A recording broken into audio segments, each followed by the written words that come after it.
Hi there. In this week's Insight, I'm joined with Ryan Bransfield from our dividend forecasting team. And Ryan and his team recently produced some insights into the different dividend forecasts for different markets. So today we're going to be looking at Europe and the UK as a whole. And we're going to be asking kind of some of the main themes that are kind of standing out. So Ryan, thanks for joining us. Now, the big story in the UK, if you kind of give us what's the headline numbers and what's really driving that?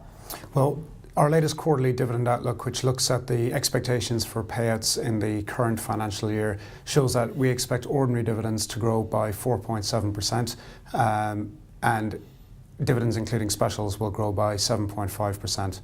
Okay, so it's quite significant. And what's really driving this, especially in the specials? You know, what's the big driving force there? There's a big special in the UK coming from Glaxo as a result of a deal with Novartis, and that in particular, it's $4 billion and has quite a significant impact. Okay. Now, what I noticed especially with I had a glance at the report, it's not across the board. So quite a lot of sectors are actually seeing quite flat growth or even some falls sometimes. Can you provide some insights into that? I think there's flat growth in things like utilities, where we see things being reined in. They're under investigation by Ofgem into the profits they're making. You've had Labour leader come out making statements about restricting prices in future, and that's likely to constrain increases in that sector. Other sectors recovering, coming back stronger, are the banks and some of the retailers, but usually the smaller retailers that are coming on board, the discounters, whereas the bigger established kind of incumbents are under pressure from the discounters. Yeah, we're definitely seeing that in our short interest data, where we've seen a lot of pressure coming from the large established retailers.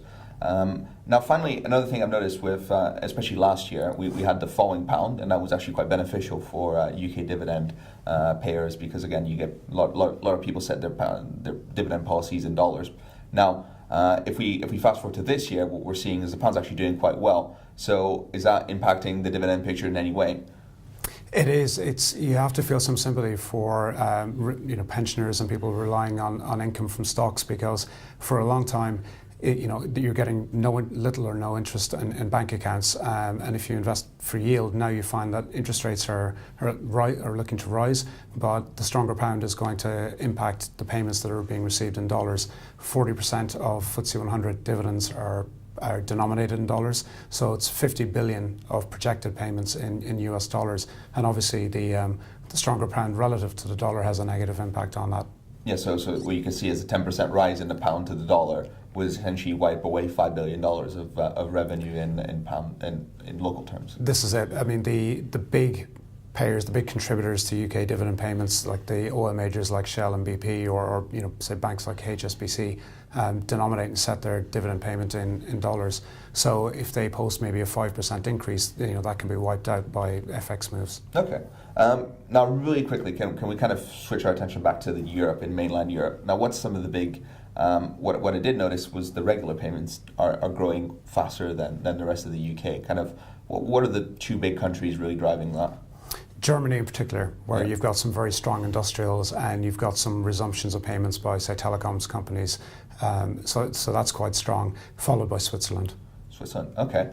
And real quickly, I noticed that France was the biggest dividend payer out of the MSCI Europe index, but actually its growth is actually quite muted. I mean, is there anything that's kind of, we've seen weakness in French PMI data. How is that kind of reflected in the dividend, or is there something else at play here? It's a question of some items offsetting others. So you've got positive moves in some areas and from some companies, but that's being offset by things such as the BNP decision to hold the dividend flat, which previously an increase had been expected, and also some suspensions or reductions by companies like Vivendi. Okay. Well, thank you very much for your time, and we really strongly encourage to click the link at the bottom to read the full report. But that's it for this week, and see you next week.